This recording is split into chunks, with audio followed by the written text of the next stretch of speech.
কিন্তু পৃথিবীতে দুইটা মানুষ ছোট অবস্থায় আসেন নাই, বড় অবস্থায় আসছেন, পরিপূর্ণ মানুষ হিসেবে আসছেন। একজন হলেন আদম, একজন হলো হাওয়া আলাইহিস সালাম। যদিও আমরা তাদেরকে দেখি না, পৃথিবীবাসী দেখে না, কিন্তু আসল বাবা মা ওরা দুইজন। এই জন্য ওরা যেহেতু দুনিয়াতে ছোট আকারে আসে নাই, উলঙ্গ অবস্থায় আসে নাই, সেই জন্য সেই দুইজনকে পূর্ণাঙ্গ মানুষ আকারে আল্লাহ হাসরে উপস্থাপন করবেন।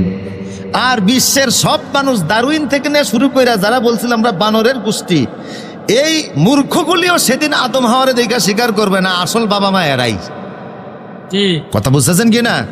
এই আসল বাবা মা যে এই দুইজন, এটা বুঝাবার জন্য এই দুইজনকে আল্লাহ পাক পূর্ণাঙ্গ মানুষের আকৃতিতে হাজির করবেন, আর বাকি সব ছোট আকারে হাজির হবে। কথা বুঝতেছেন কিনা? কোরআন বলে যেভাবে দুনিয়াতে এসেছো হাসরে তোমরা সেইভাবে উঠবা, শুধু পূর্ণাঙ্গ মানুষ হিসেবে দুইজন আসবে, আদম এবং হাওয়া। তো সবাই তলে তলে আল্লাহর সামনে দাঁড়াবে। তা আল্লাহর সামনে দাঁড়ানোর পরে আমার প্রিয় সৌদি, সেই সময় আমলনামা তো সবার গলার ভিতরে ঝুলতেছে। দেখা যাবে যারা ইমানদার তাদের আমলনামার শিরোনামে লেখা আছে লা ইলাহা ইল্লাল্লাহ।